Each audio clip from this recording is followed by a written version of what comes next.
पढ़िए अस्सलातु वस्सलामु अलैका या रसूल अल्लाह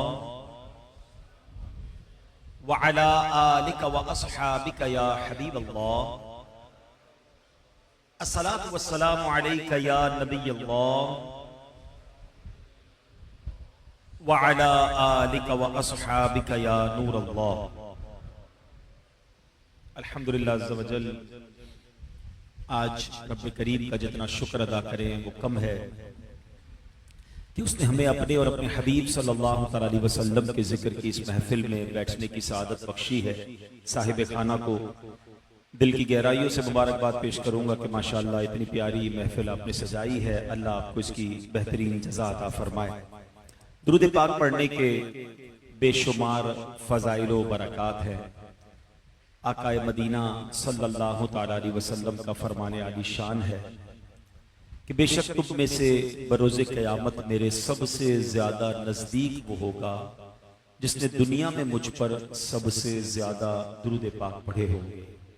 क़यामत के दिन कुर्बे मुस्तफ़ा चाहते हैं तो दुनिया में कसरत के साथ दुरूद पाक पढ़ते रहा करें। आइए मिलकर मोहब्बत के साथ बाआवाज़ बुलंद दुरूद पाक पढ़ लें। सल्लू अलल हबीब सल्लल्लाहु ताला अला मुहम्मद सल्लल्लाहु अलैहि वसल्लम।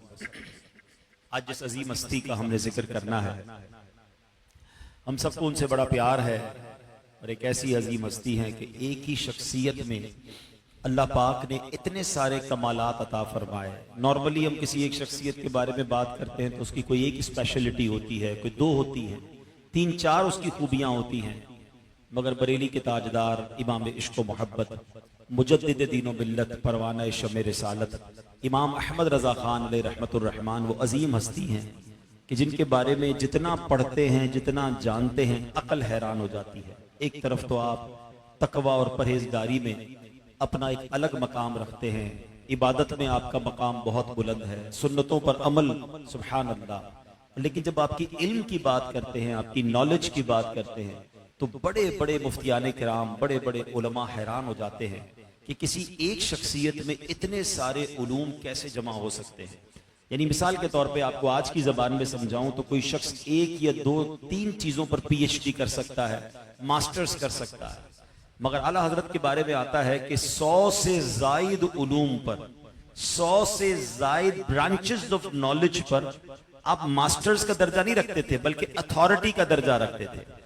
आला हजरत वो शख्सियत है कि जिन पर लोग पीएचडी कर रहे हैं, और आला हजरत की सिर्फ जात पर नहीं, आपकी जो ब्रांचेस ऑफ नॉलेज हैं, यानी आला हजरत की फहमे कुरान पर लोग पीएचडी कर रहे हैं, आला हजरत के तर्जमा कुरान पर पीएचडी कर रहे हैं, आला हजरत के इल्म हदीस पर पीएचडी हो रही है, आला हजरत के फतावा रज़विया पर पीएचडी हो रही है, आला हजरत की शायरी पर पीएचडी हो रही है। यानी आप सोचें कि वो खुद शख्सियत कितनी बड़ी होगी कि जिसकी जिंदगी के किसी एक पहलू पर लोग पढ़ रहे हैं, थीसिस लिख रहे हैं और पीएचडी हासिल कर रहे हैं। तो इससे अंदाजा कीजिए कि एक मदरसे में रहने वाली शख्सियत जो दुनिया की किसी यूनिवर्सिटी में बाकायदा तौर पर नहीं गए हैं, मगर ऐसे ऐसे उलूम अल्लाह ताला ने उन्हें अता फरमाए। ये खास ऐसा इल्मे लदुन्नी का फैजान था कि जिस सिमत आ गए हैं सिक्के बिठा दिए हैं, कलम उठाते थे तो इल्म के दरिया बहा देते हैं।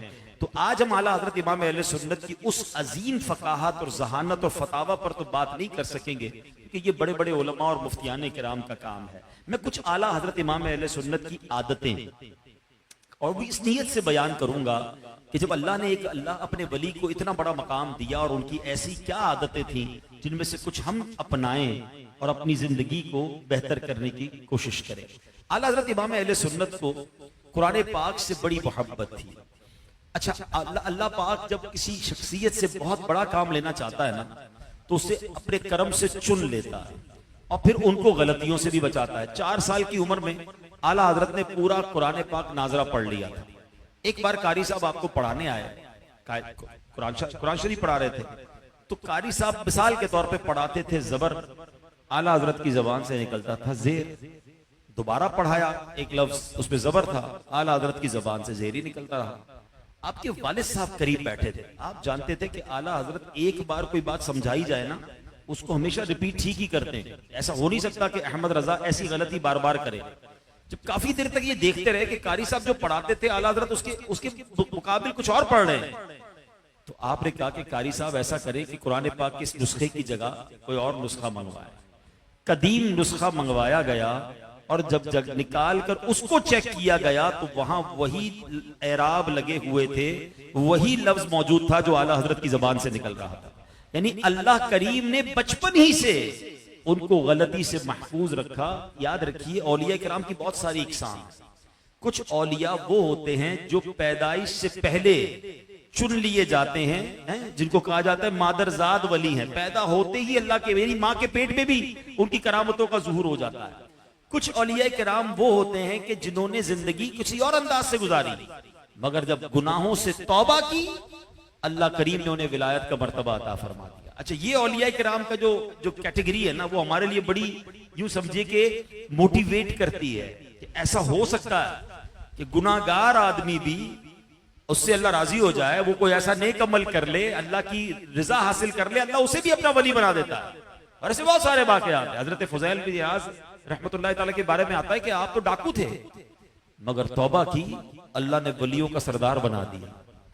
हजरत हबीब अजमी, आप सूदखोर थे, मगर बड़ा तवील वाक़या है, आपने तौबा की, अल्लाह ने अपनी विलायत अता फरमा दी। हजरत बिशर हाफी, आप शराबी थे, आपने तौबा की, अल्लाह ने आसमान विलायत का चमकता सितारा बना दिया। हजरत जुनैद बगदादी के बारे में आता है, कितने बड़े अल्लाह के वली हैं, आप एक बहुत बड़े गिरोहे विलायत के सरदार माने जाते हैं।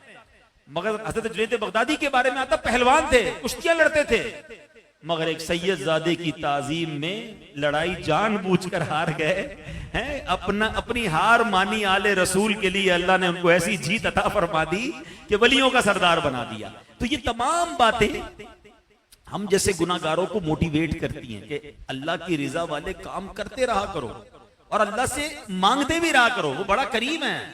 गौसे पाक के कई ऐसे वाकयात हैं कि आपने तो चोरी करने को आया था और आपने ऐसी नजर डाली कि उसे अब्दाल बना दिया, उसे कुतुब बना दिया। तो हमें अल्लाह पाक से मांगते रहना चाहिए। अल्लाह मेरे पीरो मुर्शिद को सलामत रखे। ये वाकयात जब नहीं पढ़े थे ना, तो शायद ये अशार समझना आते। अमीर अहले सुन्नत एक बड़ी प्यारी इल्तिजा अल्लाह की बारगाह में करते हैं कि तू अपनी विलायत की खैरात दे दे, तू अपनी विलायत की खैरात दे दे, मेरे गौस का वास्ता या इलाही। अल्लाह से वली बनने की दुआ मांग रहे हैं। अच्छा, हम नॉर्मली ये दुआ नहीं मांगते, मगर क्या हर्ज है, मेरा रब चाहे तो बना सकता। मैं काबिल नहीं, ये मानता हूं, मगर मेरा रब चाहे। वली किसको कहते हैं पता है? वली कहते हैं दोस्त को। दोस्त जो है ना, जबरदस्ती नहीं बनता। हाँ, ये भी याद रखिए, विलायत जो है ना, वो कसबी नहीं है कि भाई ये कोर्स कर लो तो वली बन जाओगे, इतनी नमाजें, इतने सजदे, इतने रोजे तो वली बन जाओगे। नहीं, आपका कोई दोस्त आपकी जबरदस्ती आपका दोस्त नहीं बन सकता। कुछ ऐसे लोग होते हैं सारी जिंदगी साथ रहते हैं, सारा जिंदगी हमारे काम करते हैं, दोस्त नहीं बनते। कुछ ऐसे होते हैं एक बार मुलाकात होती है, दिल में उतर जाता है। नहीं होता आपके साथ? साथ रहने वाला दोस्त नहीं बनता, दूसरे मुल्क में रहने वाला दोस्त बन जाता है। इसका मतलब क्या हुआ? दोस्ती चीज कुछ और है, वो दिल से हो जाती है और जिससे चाहे हो जाती है। अल्लाह भी जिसे चाहे जब चाहे अपना वली बना लेता है। इसका कोई कोर्स नहीं होता है, ये अल्लाह की अता है। अल्लाह जिसे चाहे अता फरमा। लेकिन कुछ वो खुश नसीब है औलिया किराम में भी, जिनको फ्रॉम द चाइल्डहुड, कुछ को तो पैदाइश से पहले ही और किसी को पैदा होते ही बचपन से ही विलायत अता कर दी जाए। आला हजरत इमाम अहले सुन्नत उन खुश नसीबों में से, he is chosen one, selected one, आपको सेलेक्ट कर लिया गया। और सुभान अल्लाह, बचपन के ही वाकयात बड़े निराले। अच्छा, आला हजरत इमाम अहले सुन्नत को जहां कुरान से बड़ा शगफ था। अच्छा, कुरान का एक तो हाफिज कुरान नहीं थे, मगर कुरान पढ़ते बहुत थे, तिलावत बहुत करते थे। तो एक बार आपको खुतूत आया करते थे, तो किसी ने खत में आपको हाफिज साहब लिख दिया। अच्छा, यहां भी सीखने वाली बात है, हमें कोई लिख दे। अच्छा, हम जैसे लोगों के साथ ये बड़ा प्रॉब्लम होता है, हम कहीं जाए ना तो कोई कहते हैं मुफ्ती साहब जरा आइएगा, हालांकि मैं तो मुफ्ती नहीं हूं। अल्लामा साहब आइएगा। अल्लामा तो एक बहुत बड़े आलिम दीन को कहते हैं, मैं अल्लामा भी नहीं हूं। अच्छा, बाज वक्त हमें कोई हाफिज जी कह देता है, लेकिन नॉर्मली लोग झूठी तारीफ पर खुश हो रहे होते हैं। चलो यार कोई बात नहीं, बड़ा ही अच्छा ही समझ रहा है ना। नहीं, ये शरीयत को महमूद नहीं है। अगर आपकी जो तारीफ की जा रही है आप नहीं है तो उसमें खुश ना हो, बल्कि बता दे मैं वो नहीं हूं। आला हजरत को किसी ने हाफिज जी लिख दिया। आला हजरत कहते हैं लोग मेरे बारे में इतना अच्छा गुमान रखते हैं कि मैं हाफिज हूं। तो आला हजरत वो सिलेक्टेड पर्सनैलिटी हैं कि आपने पता है कुरान कैसे याद किया? रमजान का महीना था, अब इशा के वुजू से लेकर इशा की जमात के दरमियान जितना वक्त होता है ना, एक पारे की तिलावत करते थे और वो पारा याद कर लेते थे, और एक रिवायत के मुताबिक उसी दिन वो पारा सुना भी दिया करते थे नमाज के अंदर। 30 दिन रमजान के गुजरे, आप हाफिज कुरान बन चुके थे। ये फोटोजेनिक मेमोरी आला हजरत के पास थी कि आला हजरत खुद फरमाते कि मैं किसी भी किताब को एक बार पढ़ लूं, अब उसका जो एक एक वर्ड है वो मेरे दिमाग में महफूज हो जाता है। एक बार एक शख्सियत बुजुर्ग आया आपके पास, उनके पास एक बड़ी नायाब किताब थी। आला हजरत ने कहा कि मुझे किताब पढ़ने के लिए दे दे। उनको कोई सफर पे जाना था, कहा हजरत कल तो मेरी रवानगी है। इतनी मोटी किताब थी, कहा बस एक रात के लिए दे दे। एक रात के बाद जब सुबह उनके जाने का वक्त, आला हजरत ने किताब वापस दे दी। कहा हजरत एक रात में पढ़ ली, फिर आपको कैसे याद रहेगी? कहा अब इस किताब की एक एक सतर और एक एक लफ्ज मेरे जहन में महफूज रहेगा। यानी एक बार, यानी हम कहते हैं स्कैनिंग मशीन, आज के दौर में क्या है, स्कैन करना। उलमाए किराम जो आपके शागिर्द थे ना, वो कहते थे बड़े बड़े मसाइल जब ढूंढ ढूंढ के थक जाते ना, मैं मसला नहीं मिलता था। आजकल तो बड़ा आसान हो गया, सर्चिंग इंजन आ गए हैं, एक लफ्ज डालें एप्लीकेशन में, वो लफ्ज कौन सी किताब में है वो कंप्यूटर ढूंढ के दे देता है, एप्लीकेशन ढूंढ के दे देती है। पहले तो उलमा एक एक मसले को ढूंढने के लिए 100 किताबें खोलते थे, पढ़ते थे। ये जो बुजुर्ग बैठे हैं इनसे पूछे, पहले फतवा पूछने जाते थे दारुल इफ्ता, तो 2-2 महीने बाद जवाब मिलता था कि भाई हमें पढ़नी पड़ेगी किताबें। अब तो मुफ्ती साहब भी उधर बैठे बैठे सर्च मारते हैं तो फतवा प्रिंट होकर आ जाता है सामने, आसानी हो गई, मगर वो भी तो वक्त था ना। तो उलमा कहते हैं कि हम कई कई दिन तक एक हवाला ढूंढते, जब थक जाते ना तो एक सर्च इंजन था हमारे पास। हम आला हजरत की बारगाह में जाते, कहते हुजूर ये मसला नहीं मिल रहा है। आला हजरत पता ये ना कहते थे कि फतावा आलमगीरी में जाके देख लो, कहते फतावा आलमगीरी जिल्द 3 सफा नंबर 12 सफा 70 नंबर 3 पर जाकर मसला देख लो, और कहते जो आला हजरत फरमाते हम वो किताब खोलते, उसी सफे पर उसी जगह पर वो मसला लिखा होता। एक ऐसी मेमोरी अल्लाह पाक ने सैयदी आला हजरत को हाफिजे की अता फरमाई थी। मगर सीखने को मुझे और आपको क्या मिला कि झूठी तारीफ पर खुश नहीं होना है और कुरान पाक से मोहब्बत रखनी है। अब क्या हुआ, अब जब आला हजरत के फतावा मशहूर हुए, आला हजरत के इल्म का फैजान बढ़ना शुरू हुआ, अल्लाह खुश रखे मुफ्ती अमजद अली आजमी साहब को, जो आला हजरत के बड़े होनहार शागिर्द भी हैं और सदरुल शरिया भी हैं, जिन्होंने बाहर शरीयत लिखी है, खुद अजीम मुफ्ती हैं, मगर आप आला हजरत के शागिर्द थे, खलीफा आला हजरत भी हैं। आपने कहा हुजूर आपने बहुत सारे काम कर लिए, एक कुरान पाक का तर्जमा भी अता कर दें। आला हजरत ने फरमाया मेरे पास वक्त कहाँ है, तुम्हें पता है मेरी कितनी मसरूफियात हैं, मैं कैसे कुरान पाक का तर्जमा लिखूं, टाइम चाहिए इसके लिए। तो उन्होंने कहा बस हुजूर कुछ भी कर्म करें, आप बस तर्जमा कुरान दे दें। तो आला हजरत ने कहा ऐसा करो कि रोज मेरे पास आ जाया करो और तुम कुछ आयतों की तिलावत करना, मैं तर्जमा फिल बदी लिखवा दिया करूंगा।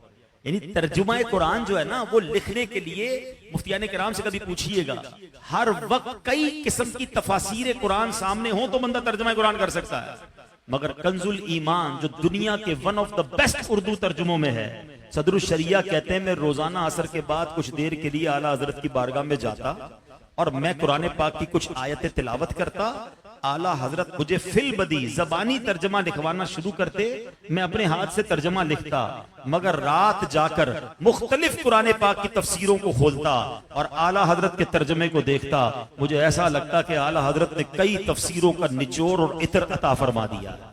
और आज भी उलमा कहते हैं कि उर्दू जबान का अगर सबसे शाहकार कोई तर्जमा कुरान है तो वो कंजुल ईमान है। मगर कंजुल ईमान लिखने के लिए जो वक्त दिया आला हजरत ने, कोई रिसर्च सेंटर नहीं बना, कोई जनाब बहुत बड़ी टीम नहीं थी जिसके साथ मिलकर आला हजरत ने तर्जुमा कुरान लिखवाया।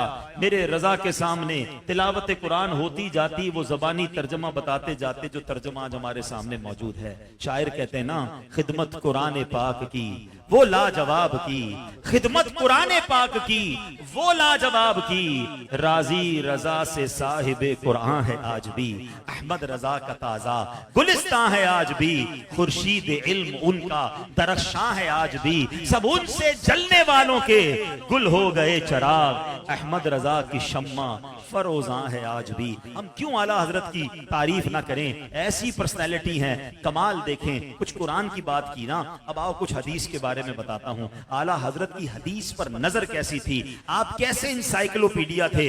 एक बार आपसे सजदा ताजीमी के बारे में सवाल हुआ। सजदा ताजीमी किसको कहते हैं? पहले की शरीयत में सजदा ताजीमी हलाल था। दो किस्म के सजदे होते हैं, एक सजदा इबादत के लिए होता है, वो तो हमेशा से हराम रहा, अल्लाह के सिवा कोई किसी को करेगा तो कुफ्र हो जाएगा। मगर ताजीम की नीयत से पहले की शरीयतों में लोग बादशाहों को सजदा करते थे, अपने माँ बाप को ताजीम के लिए सजदा करते थे। मगर नबी पाक अलैहिस्सलाम जब तशरीफ लाए तो आपने सजदा ताजीमी को हराम फरमा दिया। और वो मशहूर हदीस आप सबने सुनी होगी, शोहरों ने तो ज्यादा सुनी होती है, कि अगर मैं किसी को हुक्म देता कि अगर कोई किसी को सजदा करे तो बीवी को हुक्म देता कि वो शोहर को सजदा करे। अपनी बीवी को सुनाते भी रहते लोग, तो ये हदीस याद होगी। तो बहरहाल, लेकिन शोहर को भी बीवी सजदा नहीं कर सकती, हाँ ये याद रखिएगा। तो अब सजदा ताजीमी के बारे में आला हजरत से सवाल हुआ कि सजदा ताजीमी जायज है कि नहीं। आला हजरत ने कुरानी आया और 40 अहादीस की रोशनी में साबित किया कि गैर खुदा की ताजीम के लिए सजदा करना पहली शरीयतों में जायज था, हमारी शरीयत में हराम है। आला हजरत की खिदमत में सवाल हुआ, लोग कहते हैं प्यारे आका अलैहिस्सलाम को दाफिउल बला यानी मुसीबत दूर करने वाला कहना शिर्क है। चलो ये बहुत सारे मसाइल का भी हल हो जाएगा। मुश्किल कुशा, दाफिउल बला, ये कहना शिर्क है। आला हजरत ने इसके जवाब में 300 हदीसों के जरिए साबित किया कि अल्लाह पाक की अता से मेरे आका अलैहिस्सलाम दाफ़े रंजो बला। आला हजरत की खिदमत पे सवाल हुआ, बाज लोग कहते हैं नबी पाक अलैहिस्सलाम अगर तमाम नबियों से अफजल हैं तो कुरान और हदीस से दलील लाओ। आला हजरत ने ऐसा ईमान अफरोज जवाब लिखा कि 100 हदीसों से साबित किया कि अल्लाह पाक के फजल से हमारे आका अलैहिस्सलाम तमाम नबियों के सरदार हैं। फिरिश्तों की पैदाइश कैसे हुई, इस पर कलाम करते हुए 24 अहादीस जिक्र की। हमारे आका अलैहिस्सलाम रोजे कयामत शफाअत फरमाएंगे, इस मौजू पर आला हजरत ने 40 अहादीस जिक्र की। दाढ़ी की जरूरत और अहमियत पर 56 अहादीस जिक्र की। वालिदैन के हुकूक के मुताबिक जब सवाल हुआ, 91 हदीसों के जरिए जवाब दिया। सुभान अल्लाह, खत्मे नबूवत के बारे में प्यारे आका अलैहिस्सलाम अल्लाह के आखिरी नबी हैं, आला हजरत ने 120 हदीसों के जरिए सवाल का जवाब अता फरमाया। यानी इस कदर नॉलेज, इस कदर हदीसें आला हजरत के सामने रहा करती। सुभान अल्लाह। अच्छा, सिर्फ हदीस पढ़ते पढ़ाते नहीं थे, हमारा ये भी बड़ा मसला है। कुरान में से बहुत सारों को पढ़ना आता है, हदीसें हम में से बहुत सारों ने पढ़ी हैं, बयान भी करते हैं, अमल कितना है। हाय हाय, नबी पाक के फरमान पर अमल कैसा था। खुद फरमाते कि एक बार तबीयत मेरी ठीक नहीं थी, बुखार से अभी उठा ही था, मक्के के दिन थे, मैं हरम पाक में मौजूद था और बारिश शुरू हुई। अब जब बारिश शुरू होने वाली थी, बादल आ गए थे, तो कहते मैं जल्दी जल्दी काबे के सामने पहुंचा। जैसे ही मैं काबे के सामने पहुंचा, बारिश होने लग गई। मुझे नबी पाक की वो हदीस याद आ गई कि जो बारिश में तवाफ करे वो रहमत इलाही में तैरता है। कि अभी हालांकि तबीयत ठीक ही हुई थी, बुखार से बाहर आए थे, कहते मैंने तवाफ शुरू कर दिया, फुल भीग गए, घर वापस आए तो फिर तबीयत जो है वो नासाज होने लगी। तो आपके किसी साथी ने कहा कि हुजूर एक हदीस पर अमल करने के लिए आपने अपनी तबीयत का ख्याल ना किया, हालांकि इस हदीस भी ज़ईफ है। एक बात याद रखिए, हदीस यानी नबी पाक का फरमान ज़ईफ नहीं होता, ये एक इस्तिलाह है शरीयत की कि रावी जो होते हैं उस रावी के बारे में उसकी रिवायत करने में कुछ शराइत की कमी होती है, इसलिए उसको ज़ईफ कहा जाता है। कहा हुजूर एक ज़ईफ हदीस पर अमल करने के लिए अपनी तबीयत का आपने ख्याल नहीं रखा। आला हजरत ने जवाब क्या दिया, हदीस पर इत्मीनान, अल्लाह के नबी के फरमान पर भरोसा कैसा था। फरमाते हदीस ज़ईफ है मगर उम्मीद बड़ी कवी है, उम्मीद बड़ी पुख्ता है। मेरे नबी ने फरमाया है ना, अल्लाह वो अजर मुझे देगा कि जो बारिश में तवाफ करता है वो रहमत इलाही में नहाता है। आला हजरत को नबी पाक के फरमान पर यकीन कैसा था। पता है हमारा प्रॉब्लम क्या है, हम वजीफा करते हैं फायदा नहीं होता, तावीज लेते हैं मसला हल नहीं होता, दुआ करते हैं प्रॉब्लम सॉल्व नहीं होती। सबसे बड़ा प्रॉब्लम पता है क्या है, हम ना वजीफे पर इत्मीनान होता है, हमें ना तावीज पर यकीन होता है, ना दुआ पर भरोसा होता है। चलो यार कर लेता हूं, पता नहीं होगी कि नहीं, और नहीं होगी पहले से समझ लो। ये किताबों में लिखा है, दुआ के आदाब में लिखा है कि जो बंदा दुआ करते वक्त यकीन ना करे कि मैं अल्लाह से मांग रहा हूं अल्लाह देने वाला है देगा, उसकी दुआ कबूल नहीं होनी। हमारी किसी दुआ में भी यकीन नहीं होता है, रूटीन वाली दुआ, रूटीन वाला वजीफा, रूटीन वाला अमल, कुछ भी नहीं होना। आला हजरत का यकीन देखो, हज पे जा रहे हैं, वालदा साथ हैं, समुद्र का सफीना है, तूफान आ गया। ऐसा तूफान आया, इतना खतरनाक तूफान आया कि सारे काफिले वालों ने कफन पहन लिए कि अब गए। वालदा भी बड़ी उम्र में थी, घबरा गई। आला हजरत ने कहा माँ जी आप ना टेंशन लें, कुछ भी नहीं होना, हमें कुछ भी नहीं होगा, हमारा जहाज नहीं डूबेगा। वालदा फिर थोड़ा सा अनकंफर्टेबल होने लगी। आला हजरत ने कहा मैं अल्लाह की कसम खाकर कहता हूं हमारा तूफान कुछ भी नहीं बिगाड़ेगा, हम खैर से पहुंचेंगे। थोड़ी देर हुई तो तूफान खत्म हो गया, सबने कफन उतार दिए, नॉर्मल हो गए। वालदा ने कहा अहमद रजा, क्योंकि वालदा आला हजरत को जानती थी ये सच के अलावा कोई बात नहीं करते, इतनी बड़ी बात कसम उठा ली। अहमद रजा ये तो बताओ तुमने अल्लाह की कसम कैसे खा ली, तुम्हें इतना यकीन कैसे था कि तूफान कुछ नहीं बिगाड़ेगा? कहते हैं माँ जी मैंने नबी पाक की हदीस पढ़ी है, आका ने फरमाया है जो किसी कश्ती में सवार हो, पानी के जहाज में सवार हो और पढ़ ले बिस्मिल्लाहि मजरेहा व मुरसाहा इन्ना रब्बी लगफूरुर रहीम, उसका सफीना नहीं डूबेगा। माँ जी मैंने नबी की हदीस पर वो दुआ पढ़ ली थी, हमारे सफीने को कुछ भी नहीं होना था। आला हजरत के कहने वाले कहते हैं ये शेर जो है ना आला हजरत का, ये उसी सफीने में लिखा था जब तूफान आया था। वो क्या शेर था? आने दो याड बोलो अब तो तुम्हारी जानिब कश्ती, तुम्ही पे छोड़ी मेरे आका कश्ती, तुम्ही पे छोड़ी लंगर उठा। तो ये यकीन, दुआएं कबूल होने लग जाएंगी, वजीफे काम करने लग जाएंगे जब अबे यकीन साथ हो। एक और मौके पर आला हजरत को एक ऐसी प्रॉब्लम हुई कि मुंह से खून आने लगा और मुंह भी बंद हो गया। उस जमाने में आपके इलाके में ताउन आ गया था। ताउन बड़ी अजीब बीमारी है, उसमें गुठलियां हो जाती हैं, इंसान बाजों का दुनिया से चला जाता है। तो डॉक्टर आया और डॉक्टर ने जब गुठलियां देखी, मुंह बंद हो गया, खून निकल रहा है, तो कहा कि इनको ताउन हो गया है। और ताउन बड़ा डेंजरस, आज के जमाने का कैंसर समझ लो आप। आला हजरत सर के इशारे से बात करते रहे क्योंकि उस वक्त बोल नहीं पा रहे थे, मगर इशारा यही था कि मुझे वो नहीं हुआ। और थोड़े दिनों में ठीक हो गए। कब मैंने पहले ही कहा था ना मुझे ताउन नहीं हुआ। आप इतना यकीन से कैसे कहते? डॉक्टर कह रहा हो गया, सिम्टम्स बता रहे थे। कब मैंने नबी पाक की हदीस पढ़ी है जो किसी बीमारी में मुब्तला शख्स को देखकर ये दुआ पढ़ ले, अल्हम्दुलिल्लाहिल्लज़ी आफानी मिम्मा इब्तलाका बिही व फद्दलनी अला कसीरम मिम्मन खलक़ तफ़दीला। मैंने एक ताउन के मरीज को देखकर ये दुआ पढ़ ली थी, मेरा यकीन था मुझे ये बीमारी कभी नहीं हो सकती है। कैसा यकीन था है? तो ये बात समझने मैंने क्या कहा, मैं आला हजरत की वो आदतें बयान करूंगा कि जो मैं और आप इंप्लीमेंट भी तो करें ना।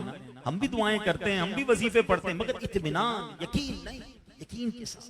बड़ा मशहूर वाकया ना कि गांव में बारिश नहीं हो रही थी, लोग परेशान थे, सब गांव वालों ने मिलकर कहा चलो मिलकर दुआ करते हैं। कई कई महीने गुजर गए, 1-2 साल गुजर गए, बारिश का कतरा नहीं गिरा। सारे गांव वाले जमा हुए मैदान में, एक नौजवान छतरी लेकर आया। सारे गांव वाले मजाक उड़ाने लगे कि भाई एक कतरा बारिश का गिरा नहीं है, दरिया सूख गए, कुएं सूख गए, जानवर प्यासे, तो छतरी लेकर आया। क्या था? मांगने किससे आया? देने वाले से मांगने आया हूं। बारिश तो होनी है, क्या वापसी भीगता हुआ जाऊंगा? किताबों में लिखा जब दुआ हुई तो मौसलाधार बारिश हुई, सारा गांव भीगता हुआ वापस गया, नौजवान अपनी छतरी के साए में गया। और फरमाया इसी नौजवान के यकीन से बारिश हुई। यकीन ही नहीं है तो दुआएं कर रहे हैं, काबे के सामने भी यूं यूं दिल हो रहा होता है, पता नहीं काम होगा नहीं होगा। अरे भाई अल्लाह के घर में नहीं होगा तो कहां से होगा? तो भरोसा तो करो ना। उदऊनी अस्तजिब लकुम, उसने फरमाया मांगो मैं तुम्हें दूंगा। तो बस यही वो बात है जो हमें समझनी है और अल्लाह के रसूल की बात पर यकीन करना सीख जाए। अच्छा, अब यकीन में बहुत सारी बातें आती हैं। हमें बाज़ औक़ात अल्लाह की राह में खर्च करने में बड़ा दिल पे टेंशन शुरू हो जाती है। हालांकि अल्लाह के नबी अलैहिस्सलाम ने कसम उठाकर फरमाया कि अल्लाह की राह में खर्च करने से माल कम नहीं होगा। मैं अल्लाह की कसम खाता हूं। तो फिर तो टेंशन खत्म हो जानी चाहिए ना। जब भी खर्च करें एंजॉय के साथ करें, नहीं होगा कम। वादा है मेरे नबी का, जिसको नबी पाक के वादे पर यकीन नहीं हो सकता उसका कम हो जाता हो। आप यकीन तो लाओ ना यार, फिर आपकी नीयत भी फतूर आ गया।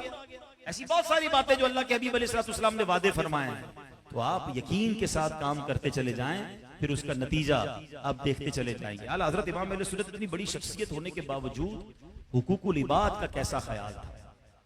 हुआ ये कि एक बार आपके पास जो है वो एक बच्चा जो था, आप एहतिकाफ में थे और एहतिकाफ में एक बच्चा आपके लिए कुछ खाना वगैरह लेकर आता था।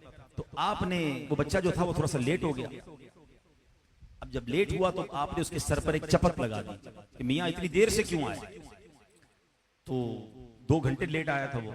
आप बहुत थोड़ा ही खाना खाते थे, फिरनी वगैरह खाते थे, छोटा सा पान खा लेते थे। अब जो क्या हुआ कि जब बच्चा चला गया तो आपको ख्याल आया बच्चे का तो कोई कसूर नहीं था, घर वालों ने लेट खाना दिया होगा उसको, इसका क्या कसूर था जो मैंने इसके सर पे चपत लगा दिया। हालांकि इतने बड़े बुजुर्ग थे। अब सहरी के बाद उस बच्चे को फिर बुलाया, जो शाम को खाना वगैरह या पान वगैरह लाया था, तो बच्चे को बुलाकर कहते हैं कि बेटा वो मुझसे गलती हो गई, मैंने जो तुम्हें सर पे चपत लगाई थी तुम्हारा तो कोई कसूर नहीं था, अब ऐसा करो टोपी उतारी का तुम भी मेरे सर पे चपत लगाओ। सारे मस्जिद में लोग हैरान कि वक्त का इमाम छोटे से बच्चे से कह रहा है कि मेरे सर पे भी चपत लगाओ, यानी सर पे तुम मुझे मारो। बच्चा परेशान हो गया कि बाबा जी, बुजुर्ग जी, आप ये क्या कह रहे हैं। आला हजरत ने कहा कि ये तुम्हें करना पड़ेगा। बच्चा कांपने लगा डर से। आला हजरत ने अपनी टोपी उतारी, उस बच्चे का हाथ पकड़ा और कई बार अपने सर पर चपत लगाई। अच्छा, उससे पहले पता है क्या किया, उसको थोड़े पैसे भी दे दिए, थोड़ी टॉफियां मंगा के दी कि ये ले लो अब मार लो, वो फिर भी नहीं माना।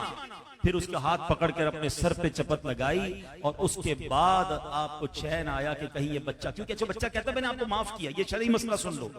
वो कहता हुजूर मैंने आपको माफ किया, आप क्यों ऐसा कर रहे हैं। फरमाया तुम नाबालिग हो, तुम मुझे माफ भी नहीं कर सकते।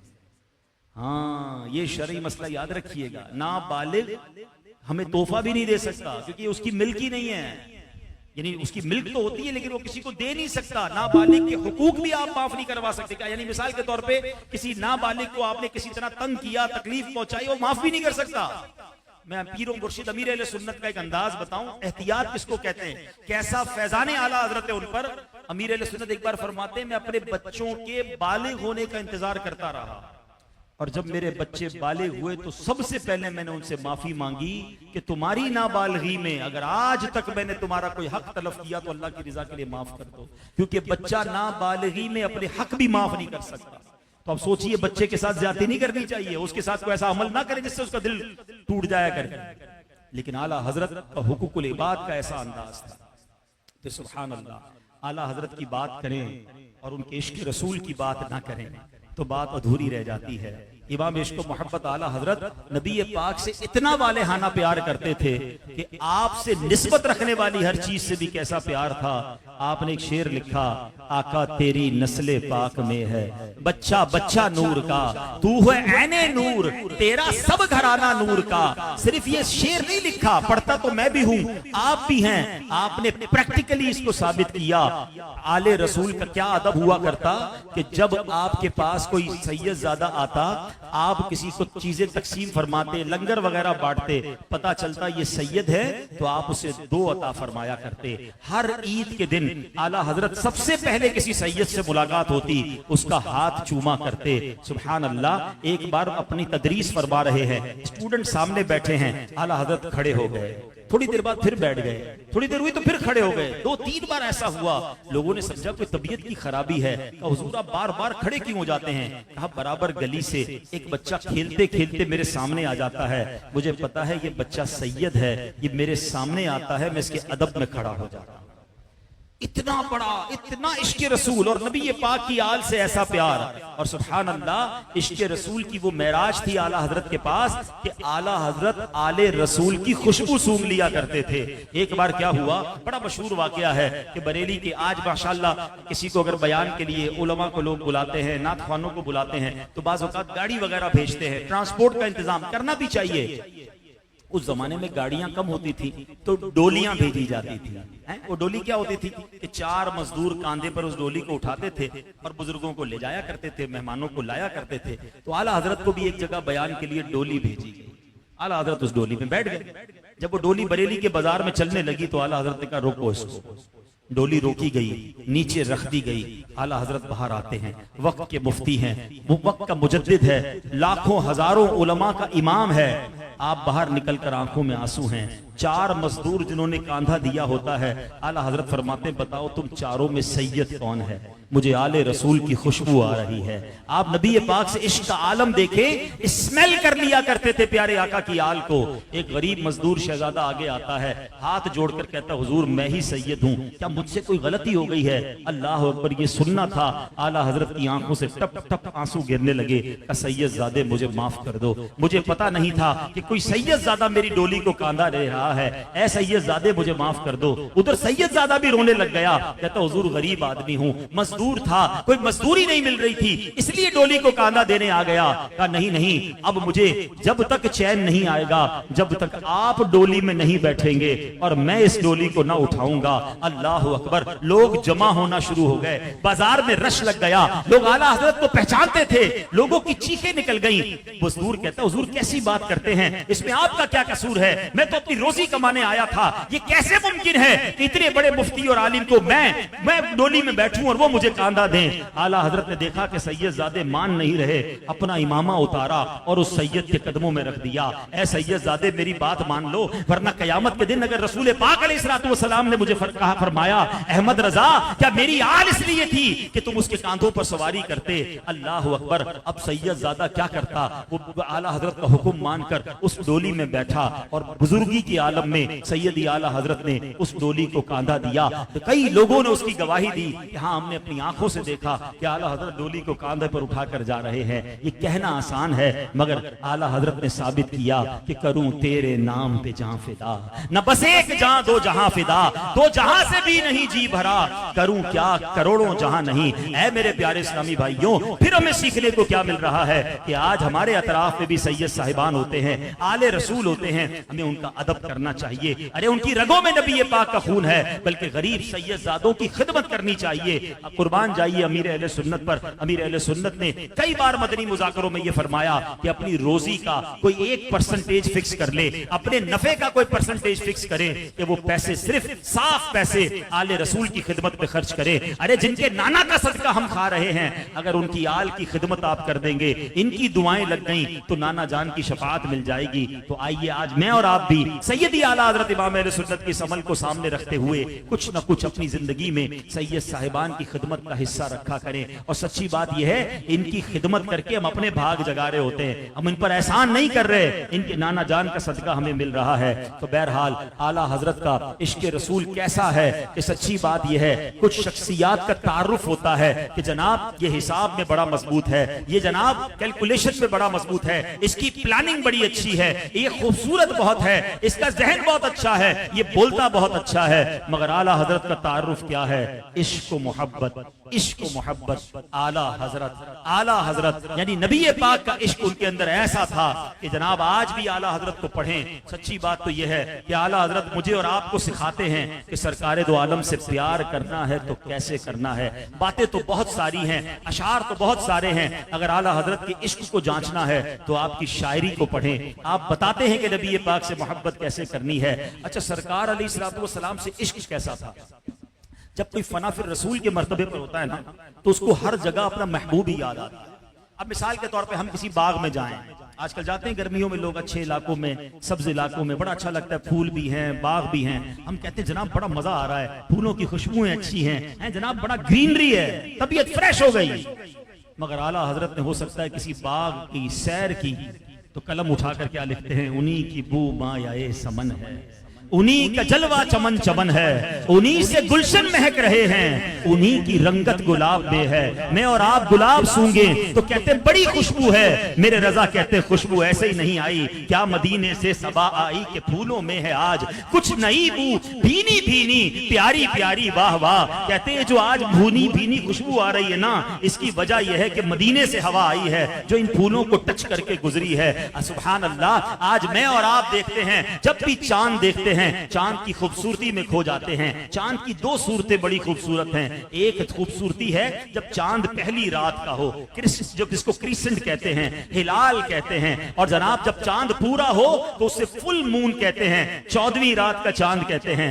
सुनो सुनो, मेरे रजा ने जब पहली रात का चांद देखा, लोग गुम हो जाते हैं कि देखो चांद नजर आ गया है, पहली रात पहली तारीख आ गई है, हिलाल नजर आ गया है, खुश होते हैं। मगर मेरे रजा का तखय्युल देखें कि जब आप पहले दिन के चांद को देखें ना, तो वो कशकोल जैसा लगता है, वो प्याले जैसा लगता है। पहली तारीख को तनख्वाह मिलती है ना, पूरे महीने की सैलरी मिलती है। आला हज़रत कहते हैं भीख ले सरकार से, ला जल्द कासा नूर का, ऐ चांद आजा जल्दी मदीने और आका से पूरे महीने की भीख ले जा, भीख ले सरकार से, ला जल्द कासा नूर का। माहे नौ तैबा में बटता है महीना नूर का, जल्दी आकर पूरे महीने की खैरात ले जा। अच्छा, इसी चांद को अगर उल्टा कर दें, यूं तो कशकोल है ना, अगर इसको यूं कर दें तो फिर क्या बनता है। अब तखय्युल रजा देखें, आला हजरत कहते हैं चांद को अगर यूं देखें ना तो ये तो नाखून का कोई इशारा लग रहा है, ये तो नाखून के शेप में बन जाता है। तो आला हजरत कहते हैं ऐ बूढ़े आसमान, तेरे पास चांद है,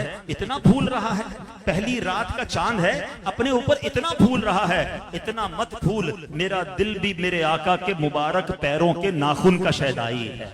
अगर इमेजिनेशन समझने वाला कोई हो ना तो दीवाना हो जाएगा आला हजरत का। ये नहीं कहा कि मेरे पास प्यारे आका के कदमों के नाखून हैं, नाखून नहीं है, मेरा दिल उस नाखून का शहदाई है, तू किस बात पे फूल रहा है। सुनो शेर क्या लिखते हैं, फरमाते हैं दिल अपना भी शहदाई है उस नाखूने पाका, दिल अपना भी शहदाई है उस नाखूने पाका, इतना भी महे नौ पे ना ए चरखे कोहन फूल। ए बूढ़े आसमान मत फूल पहले दिन के चांद पर, मेरा दिल भी नबी पाक के नाखूने पाँव के नाखून का शहदाई है। अब पूरे दिन का चांद, पूरे 14 तारीख का जो चांद होता है कितना प्यारा, बड़े बड़े शायरों ने 14वीं के चांद को अपने महबूब से मिलाया, मिसालें दी कि मेरे महबूब का चेहरा 14वीं के चांद जैसा है। आला हजरत का तखय्युल देखें, कहते हैं चांद लग तो बड़ा खूबसूरत रहा है, मगर आपने देखा होगा 14वीं के चांद पर दाग नजर आता है, थोड़ा सा डिफेक्ट नजर आता है, अगर वो दाग भी ना होता तो और खूबसूरत होता।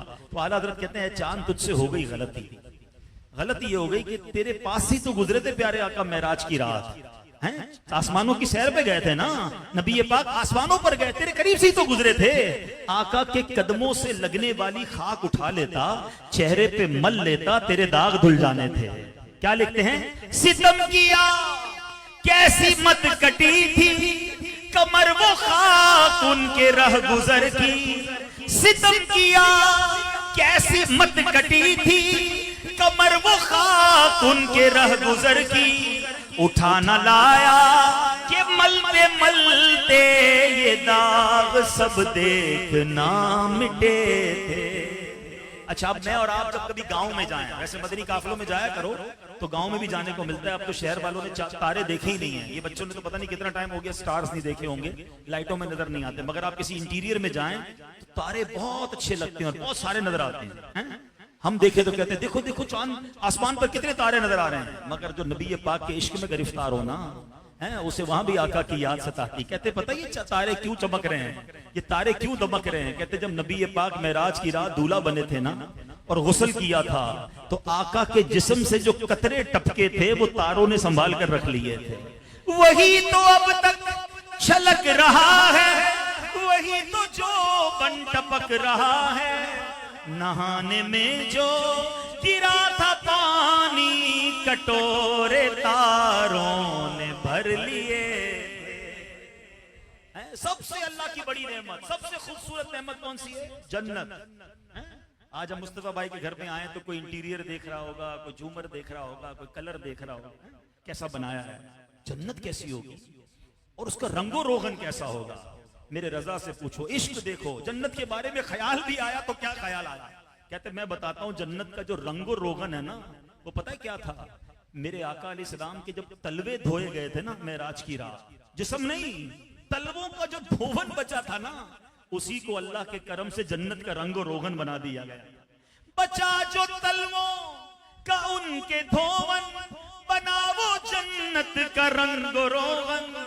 जिन्होंने दूल्हा की पाई उतरन, वो फूल गुलजार नूर के। ये है इश्क का लेवल है। मदीने से प्यार कैसा, अरे मदीने से तो बात बाद में करेंगे, मदीने के कुत्तों से कैसा प्यार है। कहते हैं रजा मदीने गए थे, मदीने के कुत्तों की खिदमत की कि नहीं की। अच्छा, कुत्ते नॉर्मली जो सग होते हैं गोश्त पसंद करते हैं ना। कहते ऐ रजा मदीने के तेरे नबी के शहर के कुत्ते थे, उनको अपने दिल का टुकड़ा काट के देता ना, गोश्त खिलाना था तो दिल का पार्ट ऑफ द हार्ट खिलाता, क्या हो जाना था, जान चली जाती, कोई बात नहीं। आका के घर के कुत्तों की खिदमत करनी चाहिए थी। लेवल ऑफ इश्क देखें। कहते हैं पारा ए दिल भी ना निकला, दिल से तोहफे में रजा, उन सगाने कू से इतनी जान प्यारी, वाह वाह अल्लाह अकबर। फिर आप कहते हैं ऐ रजा तेरे दिमाग के बड़े चर्चे हैं, लोग तुझे मुफ्ती कहते हैं, तेरे फतावा की धूम है, मगर एक अकल का काम किया कि नहीं, एक तूने असल काम किया कि नहीं, क्या काम। कहते रजा किसी सगे तैबा के पांव भी चूमे, मदीने के किसी कुत्ते के पैर चूमेंगे नहीं। आला हजरत अपने आप से बात कर रहे हैं, रजा किसी सगे तैबा के पांव भी चूमे कि तुम और आह के इतना दिमाग लेके चले, तेरे दिमाग के बड़े चर्चे हैं। अरे असल अकल वाला काम ये था कि जाता किसी मदीने के कुत्ते के पैर चूम के आता। सोचो कैसा इश्क होगा मदीने से। मैं मशवरा देता हूं, अल्लाह आपको बार बार मदीने की हाजिरी अता फरमाए। आला हजरत की अशार साथ लेकर जाना। रजा तो सिखाते हैं मदीने जाना कैसे है, खास तौर पे जो कलाम है, भीनी सुहानी सुबहों में ठंडक जिगर की है, कलियां खिली दिलों की हवा ये किधर की है। आला हजरत की अशार तो हमें रास्ते का बताते हैं, वहां जाके मांगना कैसे है, वहां जाके इल्तिजा कैसे करनी है, आका से अर्ज कैसे करना है। सुभान अल्लाह। आला हजरत जब मक्के से मदीने जाए ना तो बोर्ड आता है मदीना आने वाला है, 400 किलोमीटर 300 किलोमीटर, कैसा प्यारा रोड है। आला हजरत कहते हैं वारू कदम कदम पे कि हर दम है जाने नौ, ये राहे जान फिजा मेरे मौला के दर की है। अरे इस रास्ते पर तो अपनी जान कुर्बान कर दूं क्योंकि ये रास्ता मेरे आका के घर की तरफ जा रहा है। फिर कहते हैं पता है किधर जा रहे हो? हाँ हाँ रहे मदीना है, गाफिल जरा तो जाग, ओ पांव रखने वाले ये जा चश्मो सर की है। ये पैर से जाने वाला रास्ता नहीं, ये तो आंखें और सर रखने वाला रास्ता है। आप फरमाते हैं अल्लाह अकबर। और वो खाके पाक हसरत मलाइका को जहां वज़े सर की है, अरे मैं वहां पाऊं कैसे रखूं जहां फरिश्ते सर झुकाने को तड़प रहे हैं। और सुभान अल्लाह जब मदीने पहुंच जाते हैं तो आला हजरत गोया झंझोड़ते हैं, क्योंकि कुछ लोग यहां तो रोते हैं, मदीने जाके शॉपिंग में पड़ जाते हैं, मदीने जाके आंसू नहीं बहते। आला हजरत उधर भी जाके हिला रहे हैं। महराज का समा है, कहां पहुंचे जायरों, ए जायरों पता है किधर पहुंचे हो? तो मेरी महराज है ये। क्यों? कुर्सी से ऊंची कुर्सी इसी पाक दर की है। अरे तुम कहां आ गए हो? और सुनो, मांगने में कंजूसी न करना, मांगना दिल भर के और दिलो जान से मांगना।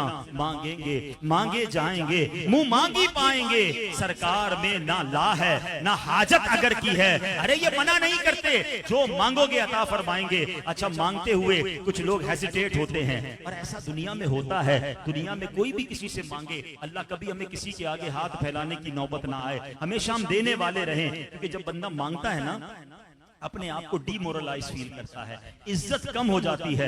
मगर सुनो, मेरे रजा कहते हैं कि जब वहां की भीख भी बड़ी मजे की है। कहते लब वाह हैं, आंखें बंद हैं, फैली हैं झोलियां, कितने मजे की भीख तेरे पाक दर की है। अरे कभी भीख भी मजे की होती है। मगर आला हजरत कहते हैं हाँ हाँ, उधर के भिखारी बन जाओगे ना तो वो भीख भी मजे की है। और क्यों ना मजे की हो, उस गली का गदा हूं मैं जिसमें मांगते ताजदार फिरते हैं। अरे इधर तो ताजदार मांगते हुए फिर रहे हैं, और मैं भी उसी गली का मांगने वाला हूं। अल्लाह अकबर। फिर आला हजरत हमें ये भी बताते हैं, देखो यकीनन सरकार अलैहिस्सलाम की रहमत पर मान तो करना है, मचलना तो है, मगर रोना भी है, अपने गुनाह भी याद रखने हैं, शर्मिंदा भी होना है। क्या अर्ज करते हैं, उफ बेहयाइयां कि ये मुंह और तेरे हुजूर, हाँ तू करीम है, तेरी खूब दर गुजर की है। कुरान पर कैसी नजर थी। कहते हैं हुजूर आए नहीं हैं, बुलाया गया है। वलौ अन्नहुम अनफुसहुम जाऊका। हुजूर कुरान ने कहा है कि जब अपनी जानों पर जुल्म कर बैठो तो मेरे महबूब के दर पर आ जाओ। तो क्या लिखते हैं, हुजूर मुजरिम बुलाए आए हैं, जाऊ का है गवाह, फिर रद हो कब ये शान करीमों के दर की है। या रसूल अल्लाह, हम खुद नहीं आए, हमें तो कुरान ने आपका दर दिखाया है। सुभान अल्लाह। फिर अर्ज करते हैं, हुजूर हम सरकार, हम गवारों में तर्जे अदब कहां, हमको तो बस तमीज यही भीख भर की है। जाएं कहां, पुकारे किसे, किसका मुंह तकें, क्या पुरसिश और जा भी सगे बेहुनर की है। क्या खूबसूरत अंदाज से इल्तिजा करना सिखाते हैं। तेरे टुकड़ों पे पले, गैर की ठोकर पे न डाल, झिड़कियां खाएं कहां, छोड़ के सदका तेरा